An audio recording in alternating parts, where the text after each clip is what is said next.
সবাইকে পবিত্র মাহে রমজানের শুভেচ্ছা। স্বাগতম ক্রিকেট ফ্রেন্ডসের নিয়মিত আয়োজন টোটাল ইম্প্যাক্টে। আমি সোহেল সামি আছি আপনাদের সঙ্গে। চ্যাম্পিয়ন্স ট্রফি চলছে। এই টুর্নামেন্ট থেকে পাকিস্তান সবার আগে বাদ হয়ে গেছে, তবুও চ্যাম্পিয়ন্স ট্রফিতে কিন্তু সেমিফাইনাল নিশ্চিত করেছে যে চারটি দল, তাদের বেশ কিছু খেলা বাকি আছে। তবে আজকে আমরা পাকিস্তানের ক্রিকেট নিয়ে আসলে আলোচনা করার জন্য হাজির হয়েছি। আমার সঙ্গে আছেন মোহাম্মদ সাদমান। সাদমান, স্বাগতম। ধন্যবাদ। এবারে চ্যাম্পিয়ন্স ট্রফিতে ভারত বাড়তি সুবিধা পাচ্ছে, এটা নিয়ে আসলে অনেক কথা হচ্ছে। আমরা গতকালকেও একটা ভিডিও বানিয়েছিলাম ভারতের এই সুবিধা নিয়ে। আজকে আসলে সেই যেই সমালোচনা হচ্ছে এটাতে আসলে ঘি ঢেলেছেন পাকিস্তানের সাবেক অধিনায়ক ইনজামুল হক। তিনি বলেছেন বাকি দলগুলো যেন আইপিএলও বয়কট করে। তার এই মন্তব্যটাকে আসলে কিভাবে দেখছেন? আমার মনে হচ্ছে যে একটা কমেডি চলছে, ইলজিক্যাল কথাবার্তা মানে যেরকম হচ্ছে, যে কারণ তিনি বলেছেন যে অন্যান্য ভারতীয় প্লেয়াররা যায় না, তারা সেই জন্য হচ্ছে আইপিএলে যাতে না আসে অন্যান্য বোর্ডদেরকে তিনি বলছেন। এটা আসলে নিজেদের কষ্ট থেকে নিজেদের যে ব্যর্থতা সেগুলো ঢাকার ক্ষেত্রে এগুলা বলেছে। এর আগে কিন্তু একই শোতে আমার মনে হয় যে সাকলেন মুস্তাক বলেছিলেন যে ভারতের যদি পাকিস্তানের সাথে এই সব কিছু রাজনৈতিক বিষয় সরিয়ে যদি খেলতে বলা হয়, তখন কিন্তু 10টা টি-20 টেস্ট ওডিআই যদি খেলে, তাহলে তখন দেখা যাবে যে কতটা ভালো টিম। সেখানে ভারতের যে টিম, সেখানে পাকিস্তানের এখনের যে টিম, আপনি লজিক্যালি চিন্তা করলে দেখবেন যে আকাশ পাতাল পার্থক্য।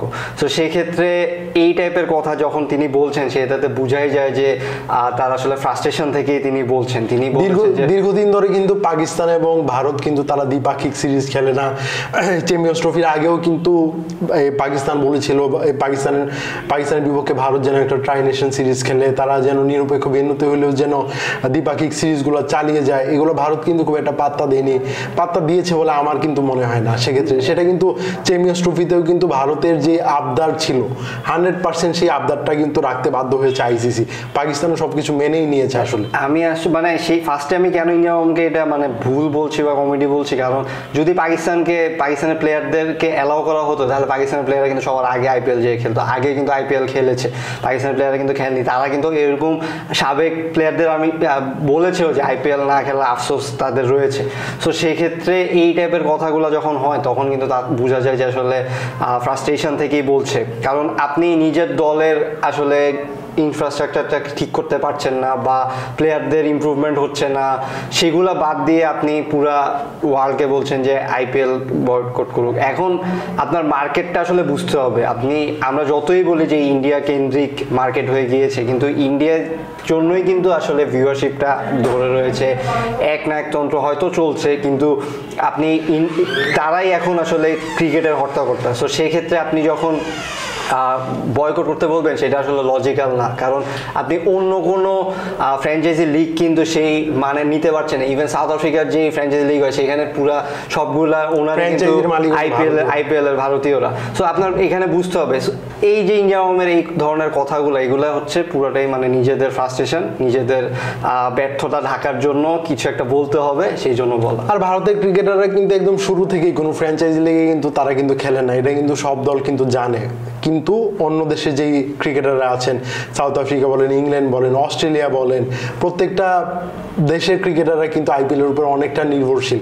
তারা কিন্তু আইপিএলের জন্য অপেক্ষা করে, আইপিএল নিলামের জন্য অপেক্ষা করে। তারা আসলে কোন টিমের হয়ে খেলবে, কোন টিম আসলে তাদেরকে বিগ একটা অ্যামাউন্ট দিবে, এটা আসলে চিন্তা করে। তাছাড়া আপনি ভারতকে বাদ দিয়ে আসলে এখনকার ক্রিকেট আপনি মানে স্পষ্টভাবেই ভারতকে বাদ দিয়ে আপনি এখনকার ক্রিকেট আসলে চিন্তা করতে পারবেন না। ঠিক আছে, সেখানে আপনি ধরেন বিভিন্ন লিগে কিন্তু ভারতের আইএল টি-20-র কথাই বলেন, তারা কিন্তু কিছুদিন আগে এসেছে। তাদের বেশ কয়েকটা ফ্র্যাঞ্চাইজির মালিকানা কিন্তু ভারতীয়দের। এসএ-20তেও তারা কিন্তু সেম কাজটাই কিন্তু করেছে। সো মানে বিশ্ব ক্রিকেটের সব নিয়ন্ত্রণ কিন্তু ভারত আস্তে আস্তে নিয়ে নিচ্ছে, বা অটোমেটিকলি মানে এখন পর্যন্ত নিয়ে নিয়েছে। সো এটাকে অস্বীকার করে আপনার আসলে এগোনোর আসলে সুযোগ নেই। না, এইখানে এই যেটা বলছিলেন যে এটা নিয়ে কথা হচ্ছে যে ভারত একই ভেন্যুতে খেলছে, সুবিধা নিচ্ছে, এগুলো লজিক্যাল কথা। এগুলা কিন্তু ইংল্যান্ডের প্লেয়াররা বা কমেন্টেটররা বলেছেন যে ভারত একইভাবে খেলছে, একই জায়গায় খেলছে। আপনি তখনও কিন্তু ইংল্যান্ডের প্লেয়াররা যখন বলেছে বা সাবেক প্লেয়াররা যখন বলেছে, তখন কিন্তু আবার ভারতীয় সাবেক প্লেয়াররাও সেটাকে ডিফেন্ড করেছে যে তাদের দ্বারা হচ্ছে রুটিরেজি হয়। এখন আমরা কিন্তু সেটা নিয়েও আসলে সমালোচনা করেছি। কিন্তু পাকিস্তানের বিষয়টা হচ্ছে, তারা ইভেন যদি অন্য কোনো দেশও হয়, তাদের আসলে নিজেদেরটা ইনফ্রাস্ট্রাকচারটা ঠিক করতে হবে, নিজেদের খেলাটা যদি আইপিএল লেভেলে নিতে পারে, শুধু তারাই বলতে পারবে যে হ্যাঁ এখন আইপিএল এর থেকে আমরা প্লেয়ার দিব না, আইপিএল এর প্লেয়ার যদি আমার এখানে না আসে তাহলে আমি খেলবো না। এটা তখন শুধু তারাই বলতে পারবে। যতদিন না আপনি সেই মানে ফ্র্যাঞ্চাইজি লিগ নিয়ে যাচ্ছেন, সেই ততদিন আপনি এটা আসলে বয়কট করা একটা হাসির। আর আপনি দেখেন ইন্টারন্যাশনাল ক্রিকেট কিন্তু এখন আইপিএল যেই সময়টাতে হয়, যে টাইম ফ্রেমটাতে হয়, এখন আইপিএল কিন্তু 1 মাসেরও কম সময়ের ছিল, কিন্তু টাইম ফ্রেমটা এখন 1.5 মাস 2 মাস পর্যন্ত কিন্তু পৌঁছে গেছে। সো এই টাইম ফ্রেমের মধ্যে ইন্টারন্যাশনাল ক্রিকেট কিন্তু খুব একটা হয় না। আপনি বাংলাদেশ এবং ছোট দলগুলো যা আছে ওই দলগুলোর কথা যদি আপনি বাদ দেন, তারা কিন্তু আইপিএল এর সময় সিরিজ খেলে, তাদের থেকে হয়তো 1-2টা প্লেয়ার হয়তো আইপিএল এ খেলে। বাংলাদেশের ক্রিকেটাররা অনেক সময় এইসব সিরিজের জন্য কিন্তু এনওসি পান না, কিন্তু বাকি বড় যেই দলগুলো অস্ট্রেলিয়া, ইংল্যান্ড, সাউথ আফ্রিকা, সে এমনকি শ্রীলঙ্কাও, তারাও কিন্তু আইপিএল এর সময় কোনো সিরিজ কিন্তু রাখে না। আইসিসির এফটিপিটা ওইভাবেই কিন্তু তৈরি করা। সো আপনি অস্ট্রেলিয়ার এফটিপি যদি দেখেন, তখন দেখবেন যে আইপিএল তাদের ওই এফটিপির ভিতরে থাকে। তখন আপনি যখন এই জিনিসটা একটা বিকল্প তৈরি করতে পারবেন না, ওই সময় আসলে আইপিএল বয়কটের ডাক দেওয়াটা খুবই একটা হাস্যকর ব্যাপার। সেটাই বললাম যে পিএসএল আবার দেখবেন যে আইপিএল এর মাঝামাঝি সময় এবার হবে, আইপিএল চলাকালীন পিএসএল হবে, সেখানেও কিন্তু একটা কথা রয়েছে। আপনি দেখেন মানে আইপিএল এ কিন্তু এরকম কোনো ক্রিকেটার কিন্তু নেই যে আইপিএল বাদ দিয়ে তারা কিন্তু পিএসএল এ যাচ্ছেন।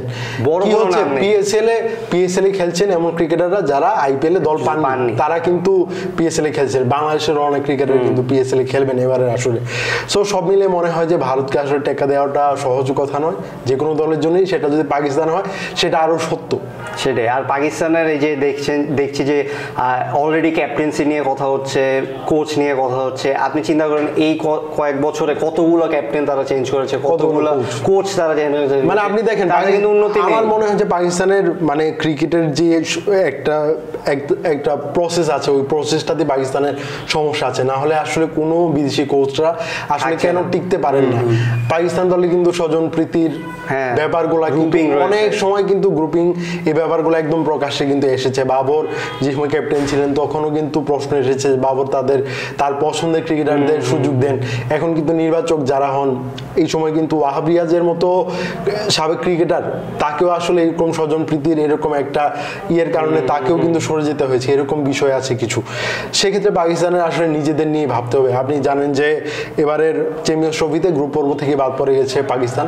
সেক্ষেত্রে ওয়ানডে না কিন্তু টি-20 থেকে আসলে মোহাম্মদ রিজওয়ানকে সরিয়ে দেওয়া হচ্ছে। সামনেই তাদের নিউজিল্যান্ড সিরিজ, সেই সিরিজের সম্ভবত দায়িত্ব দেওয়া হচ্ছে শাদাব খানকে, যিনি দলের বাইরে। সো এই জিনিসগুলো আসলে তাদের কখনোই কোনো ঠিক নেই। আপনার নিশ্চয়ই মনে আছে গত ওয়ার্ল্ড কাপে আমির এবং ইমাদ ওয়াসিমকে নিয়ে আসা হয়েছিল শুধু ওয়ার্ল্ড কাপ খেলানোর জন্য, আনার পরে তাদের আবার বাদ দিয়ে দেওয়া হয়েছে। আবার অবসর ভেঙে ফিরেছিল, আবার অবসর নিয়ে নিয়েছে। এই যেগুলা যে পুরো একটা সার্কাস আর কি, এই জিনিসগুলা তারা আসলে যতদিন না সলভ করছে ততদিন আমার মনে হয় না ইন্ডিয়ার আসলে খেলার মাঠেও যেই চ্যালেঞ্জ দিয়েছে সেটাতেও তারা উঠতে পারবে না। আবার ধরেন আপনি এই আইসিসির ইন্টারন্যাশনাল ক্রিকেট কাউন্সিলে আপনার যদি একটা ভালো একটা অবস্থান যদি থাকে, তখন কিন্তু ভারতকে আসলে আপনি আসলে ওই রকম বড় ধরনের কথাবার্তা বলতে পারেন, তাদের কাটানোর প্রসেস করতে পারেন। এখন দেখবেন আপনি ধরেন পাকিস্তান ভারতের বিরোধিতা করবে, এটা স্বাভাবিক, ঠিক আছে, কিন্তু আপনি যখন আইসিসিতে এই ব্যাপারগুলো তুলবেন আপনার পক্ষে আর একটা ভোটও কিন্তু পড়বে না। বাকি যে 9-10টা ভোট আছে, বাকি সবগুলো ভোটই কিন্তু ভারতের পক্ষে পড়বে। সো আপনার এই কথার মূল্য আসলে রইল না। আমি সেটাই বলছি যে আপনি আইসিসি আসলে ফেয়ার হওয়া উচিত সব বোর্ডের ক্ষেত্রে বা ইয়ার ক্ষেত্রে, কিন্তু আপনার আসলে রিয়েলিটি তো সেটা না। আপনার ইন্ডিয়া বা বিসিসিআই যেইভাবে পাওয়ার খাটিয়ে চলতে পারে আইসিসির ক্ষেত্রে, সেটা কিন্তু অন্যান্য বোর্ডরা পারে না, ইভেন ইংল্যান্ড, অস্ট্রেলিয়াও পারে না। সেক্ষেত্রে আপনি এই জিনিসগুলা আপনি নিজের খেলা আসলে ঠিক না করে আইপিএল বর্জন বা এগুলা না করে নিজেদের যতদিন না ঠিক করছেন ততদিন আসলে কথার ভ্যালুটা কম থাকবে। এটা আসলে আমাদের বোর্ডের ক্ষেত্রেও যদি হয়, আমাদের বাংলাদেশেও কিন্তু অনেক ধরনের ভুল রয়েছে, অনেক কিছু রয়েছে, সেইগুলা থেকে আসলে শিখতে হবে। এই ক্রিকেট খেলা খারাপ হচ্ছে বা সেগুলা ঠিক না করে অন্য কাউকে আসলে খারাপ করে দিয়ে লাভ হবে না, কারণ তারা তাদের কাজটা ঠিক মতোই করছে, তাদের পাওয়ার আছে দেখেই করছে। আবার আপনি ধরেন গত 2 দশকে ভারতের ক্রিকেটের প্রসেসটা ভালো দেখেই কিন্তু বিরাট কোহলি, শুভমান গিল, শ্রেয়াস আয়ার তাদের মতো ক্রিকেটার কিন্তু উঠে এসেছে, আমরা কিন্তু একটা এখনো সাকিব একটা তামিম কিন্তু এখনো আমরা খুঁজে পাইনি, আমরা কিন্তু ওই জিনিসটা সাফার করছি। বাংলাদেশে একটা যে এখন একটা সময় যাচ্ছে, এই সময়টার পর বাংলাদেশের ক্রিকেট আবার ঘুরে দাঁড়াতে পারবে কিনা এটা নিয়ে আসলে শঙ্কা রয়েছে। সো আমাদের আসলে বাইরের জিনিসগুলোতে কথা না বলে প্রত্যেকটা দেশেরই উচিত, শুধু বাংলাদেশ না, পাকিস্তান এমনকি অন্যান্য যেই দেশগুলো আছে তাদেরও আসলে নিজেদের ক্রিকেটটাতে মনোযোগ দেওয়া উচিত, তারপর ক্রিকেটের পলিটিক্সটা তারপরে আসবে।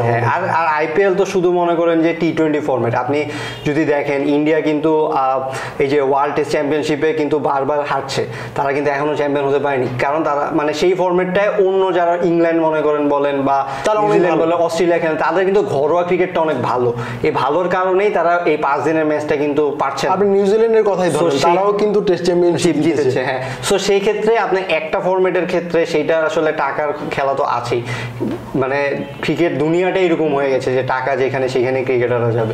সো আপনি যতদিন না লেভেলে যাচ্ছেন সেই ততদিন আপনি আসলে এটা নিয়ে ব্লেম দিয়ে বা ইয়া করে আমার মনে হয় যে বিষয়টা মানে হাস্যকরই রয়ে যাবে।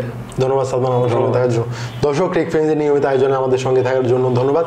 পরবর্তী কোনো পর্বে অন্য কোনো বিষয় নিয়ে আবার হাজির হব, সেই পর্যন্ত আমাদের সঙ্গে থাকুন।